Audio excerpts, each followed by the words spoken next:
السلام علیکم ورحمۃ اللہ وبرکاتہ۔ آج ہم سورہ النساء کی آیت نمبر 128 شروع کریں گے۔ اعوذ باللہ من الشیطان الرجیم، بسم اللہ الرحمن الرحیم۔ وَإِنِ امْرَأَةٌ خَافَتْ مِن بَعْلِهَا نُشُوزًا أَوْ إِعْرَاضًا، اور اگر عورت یعنی بیوی ڈرے من بعلها اپنے شوہر کے جھگڑے سے، نشوز کا معنی جھگڑا، او اعراضاً یا اس کے اعراض کر لینے سے، بے روحی سے ڈرے، فلا جناح علیہما، پس نہیں ہے ان دونوں پر کوئی گناہ، ان یصلحا بینہما صلحا، کہ وہ صلح کر لیں، آپس میں صلح کرنا، والصلح خیر، اور صلح کرنا ہی بہتر کام ہے، وَأُحْضِرَتِ الْأَنفُسُ الشُّحَّ، اور رکھ دی گئی ہے دلوں میں بخیلی۔ اس کا معنی یوں بھی پڑھا جا سکتا ہے کہ بخیلی دلوں میں ہر وقت حاضر ہی رہتی ہے، یعنی انسان لالچ سے خالی نہیں ہوتا۔ وَإِن تُحْسِنُوا وَتَتَّقُوا، اور اگر تم یعنی مردوں کو کہا جا رہا ہے، شوہروں کو، تم احسان کرو، اچھا سلوک کرو اور تقوی اختیار کرو، فَإِنَّ اللَّهَ كَانَ بِمَا تَعْمَلُونَ خَبِيرًا، بس بے شک اللہ تعالیٰ اس چیز کے ساتھ جو تم عمل کرتے ہو خبردار ہے، خبر رکھنے والا ہے۔ یہاں بیوی کے بارے میں بات کی گئی ہے کہ اگر وہ اپنے شوہر کے بارے میں یہ محسوس کرتی ہے کہ وہ یعنی مجھ سے جھگڑے گا یا مجھ سے بے رخ ہو رہا ہے، اور وہ یہ محسوس کرتی ہے کہ اگر اس کو میں کچھ تحفتاً عطیتاً دے دوں تو اس کا اعراض ختم ہو سکتا ہے اور گھر کے حالات ٹھیک رہ سکتے ہیں، تو وہ ایسا کر سکتی ہے۔ مثلاً اگر اس کے پاس مہر کی رقم موجود ہے تو وہ شوہر کو دے دے، یا اگر شوہر نے لے رکھی ہے تو اس کو معاف کر دے، یا اپنے کچھ حقوق چھوڑ دے تاکہ اس کے نکاح میں رہ سکے، تو اس میں کوئی حرج کی بات نہیں اگر دونوں آپس میں مل کے کسی بھی شرط پر صلح کر لیں، تو اگر وہ شرط شرعی ہے، اسلامی ہے، تو اس میں گناہ کی بات نہیں ہے۔ دراصل بات یہ ہے کہ عرب لوگوں کے اندر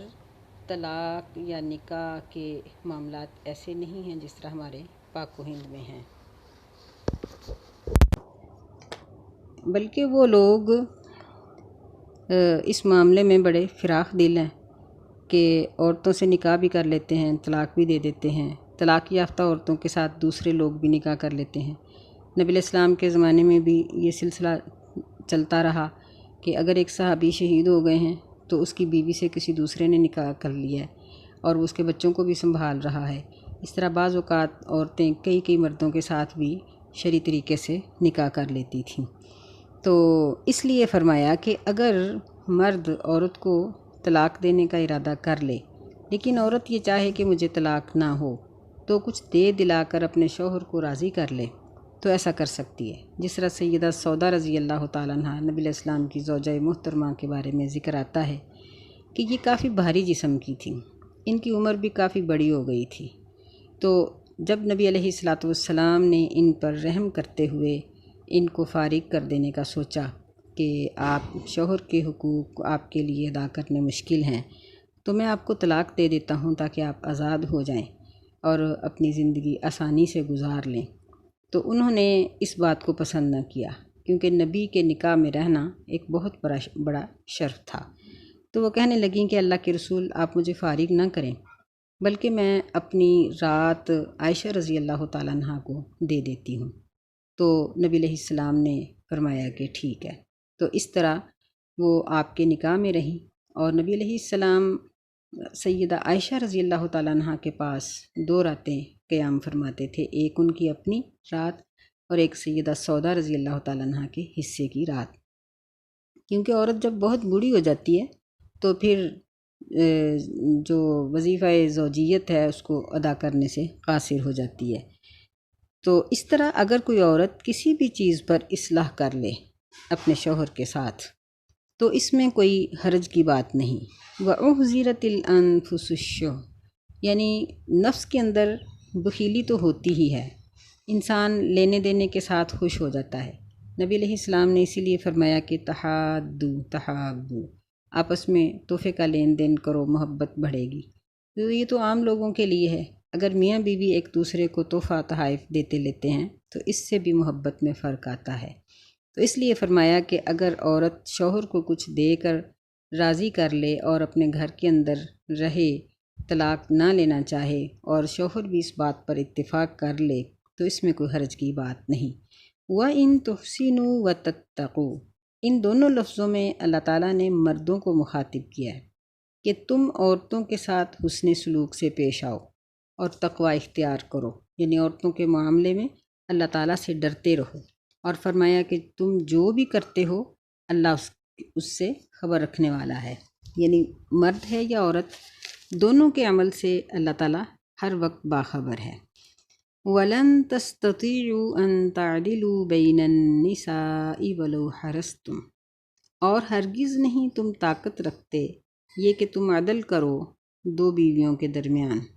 یا چند بیویوں کے یعنی 4 بیویوں کے درمیان، وَلَوْ حَرَصْتُمْ، اگرچہ تم اس کی حرص کرو، خواہش کرو۔ فَلَا تَمِيلُوا كُلَّ الْمَيْلِ فَتَذَرُوهَا كَالْمُعَلَّقَةِ، پس نہ جھک جاؤ تم ایک بیوی کی طرف، کل المیلی، تمام جھک جانا، فتذروها، پس چھوڑ دیتے ہو تم دوسری کو، کالمعلقہ، لٹکتی ہوئی کی طرح۔ وَإِن تُصْلِحُوا وَتَتَّقُوا، اور اگر تم اصلاح کرو اور تقوی اختیار کرو، بس فَإِنَّ اللَّهَ كَانَ غَفُورًا رَحِيمًا، بس بے شک اللہ تعالیٰ بخشنے والا، رحم کرنے والا ہے۔ تو یعنی پچھلی آیت میں بھی اس بات کی طرف ہی اشارہ تھا کہ اگر ایک بیوی بہت بوڑھی ہو گئی ہے تو اس کو چھوڑ کر کسی دوسرے کے ساتھ نکاح کرنا چاہتے ہو تو کر سکتے ہو، لیکن اگر بیوی اصلاح کر لے اور حالات کے ساتھ وہ گزارا کر لے تو یہ بہتر ہے۔ یہاں اس بات کو پھر واضح طور پر بیان کر دیا گیا کہ تم زیادہ بیویوں کے درمیان عدل نہیں کر سکتے، تو جب تم ایسا نہیں کر سکتے ہو، اپنی پوری حرص کے باوجود بھی تم 100% عدل نہیں کر سکتے، تو پھر اس بات سے بچو کہ ایک ہی بیوی کی طرف اس طرح سے نہ جھک جاؤ کہ دوسری کو لٹکتی ہوئی کی طرح چھوڑ دو۔ اس بات کو ہم نبی صلی اللہ علیہ وسلم کی اس حدیث سے سمجھ سکتے ہیں کہ نبی علیہ الصلاۃ والسلام کی متعدد بیویاں تھیں۔ جب آپ کی وفات ہوئی اس وقت آپ کی 9 بیویاں تھیں۔ نبی علیہ الصلاۃ والسلام ان کے درمیان عدل کرتے تھے، اور ایسا عدل جس کی مثال نہیں دی جا سکتی۔ آپ کی عادت مبارک یہ تھی کہ آپ عصر کے بعد تمام بیویوں کے پاس جاتے اور تھوڑا تھوڑا وقت ٹھہر کر ان سے خیر خبر دریافت کرتے، ان کی ضرورت کو دریافت کرتے، بالآخر اس بیوی کے گھر جاتے جہاں رات رہنا ہوتی تھی۔ اور ایک مرتبہ نبی علیہ الصلاۃ والسلام نے اللہ تعالیٰ کو مخاطب کر کے فرمایا کہ اے اللہ، یہ تو میری تقسیم ہے، جس چیز کا تو نے مجھے مالک بنایا، یعنی میں اپنے وقت کو تقسیم کرتا ہوں،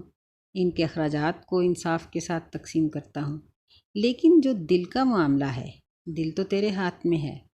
تو اگر کسی بیوی کی طرف جھکاؤ ہو جائے تو اے اللہ مجھے اس بات پہ نہ پکڑنا۔ مطلب یہ تھا کہ جس طرح بیویوں میں سیدہ عائشہ رضی اللہ تعالیٰ عنہ کنواری بھی تھیں، ذہین و فتین بھی تھیں، مسئلے مسائل کو سمجھنے والی بھی تھیں، تو ظاہر بات ہے کہ اگر ایک بیوی بوڑھی ہے اور ایک بیوی نوجوان ہے، یا ایک ان پڑھ ہے، ایک پڑھی لکھی ہے، ایک جاہل ہے، ایک بد زبان ہے، ایک خوش اخلاق ہے، ایک بدصورت ہے، ایک خوبصورت ہے، یا ایک بے اولاد ہے، ایک میں اولاد ہے، تو یا ایک بیوی ایسی ہے جس میں بہت سی صلاحیتیں ہیں، دوسری میں وہ صلاحیتیں کم ہیں، یا بعض اوقات آپس میں مزاج ایک بیوی سے ملتا ہے، دوسری سے نہیں ملتا، تو ایسی صورت میں محبت اور جھکاؤ میں فرق تو آ جاتا ہے۔ لیکن مرد کو اس چیز کی اجازت نہیں دی گئی کہ وہ دوسری بیوی کو لٹکتی ہوئی کی طرح پھینک دے، کہ نہ وہ نکاح میں ہے اور نہ وہ فارغ شمار کی جا سکتی ہے، نہ اس کو خرچ دیتا ہے، نہ اس کے پاس اس کا وقت پورا کرتا ہے، نہ اس کی ضروریات کو پورا کرتا ہے، نہیں، ایسا کرنے کی اجازت نہیں ہے، بلکہ اوقات کی تقسیم اور اخراجات کی تقسیم انصاف کے ساتھ ہونی چاہیے۔ اگر دل کی محبت کا، دل کے رجحان کا کچھ فرق پڑ گیا تو اس میں کوئی حرج نہیں، لیکن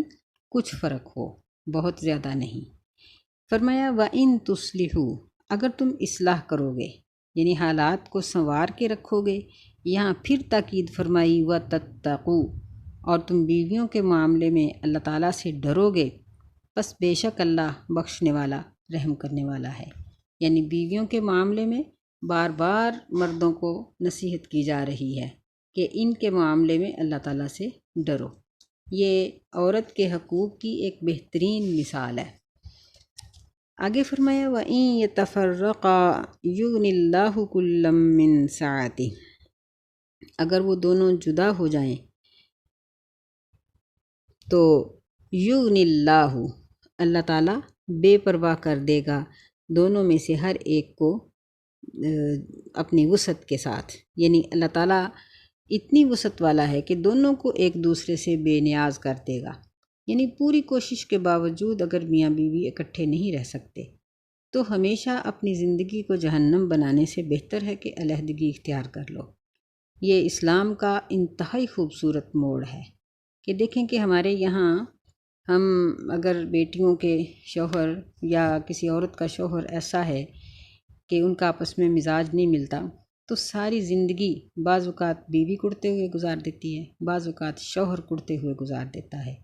اسلام نے اتنی تنگی نہیں رکھی، بلکہ اسلام نے یہ رستہ دکھایا ہے کہ کوشش کرو حتی الامکان 100% پورے خلوص کے ساتھ کوشش کرو کہ گھر بستا رہے۔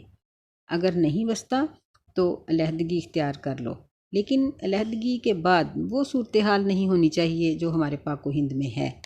کہ ایسی عورت کو اچھوت سمجھنا شروع کر دیا جاتا ہے یا عورتیں بے لگام ہو جاتی ہیں۔ یہ معاملہ بھی ٹھیک نہیں ہے، بلکہ یہ ہے کہ عرب معاشرے کی طرح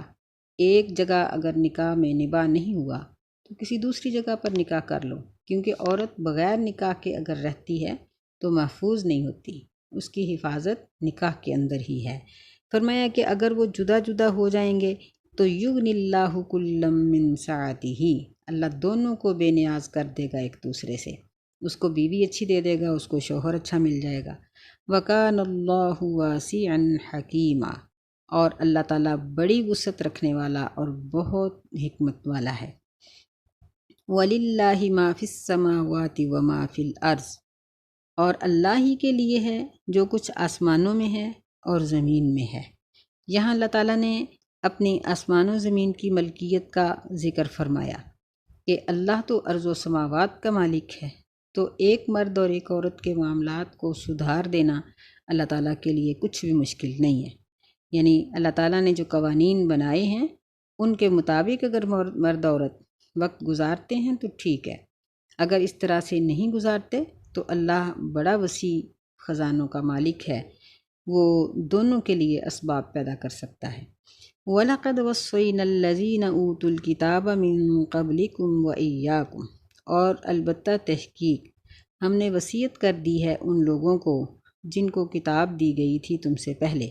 وَإِيَّاكُمْ، اور خاص طور پر تمہیں بھی یہ نصیحت کی گئی ہے، یعنی ہم سب کو، کیا؟ ان اتقوا اللہ، یہ کہ اللہ سے ڈرو۔ یعنی عورتوں کے معاملات، شوہروں کے معاملات، اولاد کے معاملات اور وہ تمام مسائل جو سورہ النساء میں ہم اب تک پڑھتے چلے آ رہے ہیں، ہر معاملے میں اللہ سے ڈرو۔ وَإِن تَكْفُرُوا فَإِنَّ لِلَّهِ مَا فِي السَّمَاوَاتِ وَمَا فِي الْأَرْضِ، اور اگر تم کفر کرو گے بس بے شک اللہ کے لیے ہے جو کچھ آسمانوں میں ہے اور زمین میں ہے۔ وَكَانَ اللَّهُ غَنِيًّا حَمِيدًا، اور اللہ تعالیٰ غنی ہے، بے پرواہ ہے، حمیدہ ہر قسم کی تعریف کے لائق ہے، یعنی وہ بے نیاز ہے اور ہر تعریف کا مالک ہے۔ یہاں اللہ تعالیٰ نے دوسری مرتبہ للہ ما فی السماوات وما فی الارض کا ذکر کیا کہ یعنی اگر تم لوگ شرعی احکامات کو عمل میں نہیں لاؤ گے اور تقوی اختیار نہیں کرو گے تو اللہ تو ارض و سماوات کا مالک ہے، اس کے خزانوں میں کوئی کمی نہیں آئے گی، وہ بے نیاز ہے، اس کو انسانوں کے معاملات اور انسانوں کی ہمدردیاں اور انسانوں کی عبادت کی کوئی ضرورت نہیں، بلکہ وہ بے نیاز ہے اور ہر تعریف کا مالک ہے۔ وَلِلَّهِ مَا فِي السَّمَاوَاتِ وَمَا فِي الْأَرْضِ، یہ تیسری مرتبہ ذکر آیا،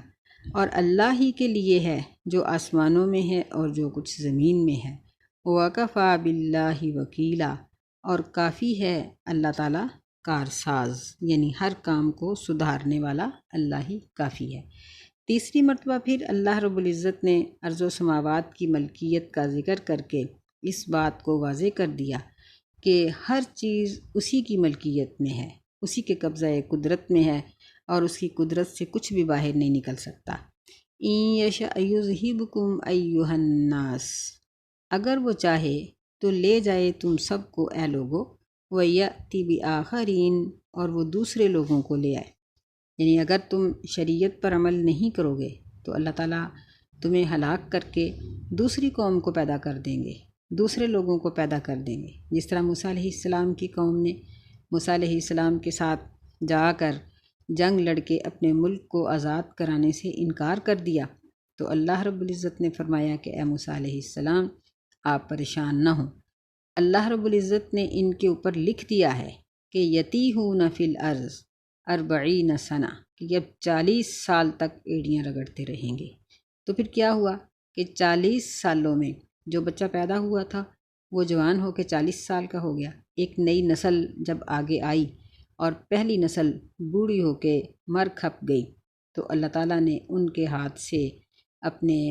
یعنی نبی کے ساتھ کیے ہوئے وعدے کو، فلسطین کی آزادی اور اس کی فتح کو یقینی بنا دیا۔ اسی طرح فرمایا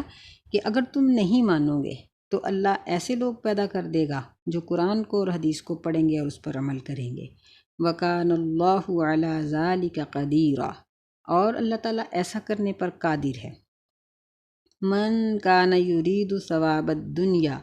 فَعِندَ اللَّهِ ثَوَابُ الدُّنْيَا وَالْآخِرَةِ، جو شخص دنیا کا ثواب حاصل کرنے کا ارادہ کرتا ہے بس اللہ کے پاس دنیا کا ثواب بھی ہے، والآخرہ، اور آخرت کا بھی ہے۔ وَكَانَ اللَّهُ سَمِيعًا بَصِيرًا، اور اللہ تعالیٰ سننے والا، بہت زیادہ سننے والا اور بہت زیادہ دیکھنے والا ہے۔ یعنی عورتوں کا معاملہ ہو یا اس کے علاوہ کوئی اور معاملہ ہو، یا بیویوں کے لیے شوہروں کا معاملہ ہو، جو بھی عورت یا جو بھی مرد آپس کے تعلقات کو بہتر بنا کر آخرت کو سنوارنا چاہتے ہیں، اللہ تعالیٰ ان کو دنیا میں بھی سکون دے دیتا ہے اور آخرت کا ثواب بھی دے دیتا ہے۔ اور جو لوگ صرف دکھلاوے کے لیے ایک دوسرے کے ساتھ ہنس کے بولتے ہیں، دلوں میں قدورتیں ہیں، اندر سے لڑائیاں ہیں، اور وہ صرف دنیا کو دکھانا چاہتے ہیں، تو اللہ ان کی منشا کے مطابق ان کو دنیا کا ثواب دے دے گا۔ مطلب یہ ہے کہ عمل کرنے والے نے عمل تو کرنا ہی ہوتا ہے، اگر وہ آخرت کے اجر کے لیے کرے گا تو اللہ تعالیٰ اس کو آخرت کا اجر دے دے گا، اور اگر کوئی دنیا کے لیے کرے گا تو اس کو دنیا کا اجر دے دے گا۔ اللہ ہر چیز پر قادر اور سمیع بصیر ہے۔ تو اللہ تعالیٰ ہمیں توفیق عطا فرمائے کہ ہم اپنے گھریلو معاملات کو دیکھیں، ہم عورتوں کو اللہ توفیق عطا فرمائے کہ ہم اپنے شوہروں کے حقوق کو پہچانیں اور ان کو اللہ کی رضا کے لیے ان کے حقوق کو ہم ادا کریں، اور شوہروں کو اللہ تعالیٰ توفیق خیر عطا فرمائے کہ وہ اپنی بیویوں کے ساتھ نرم اور اچھا سلوک کریں۔ آمین۔ السلام علیکم ورحمۃ اللہ وبرکاتہ۔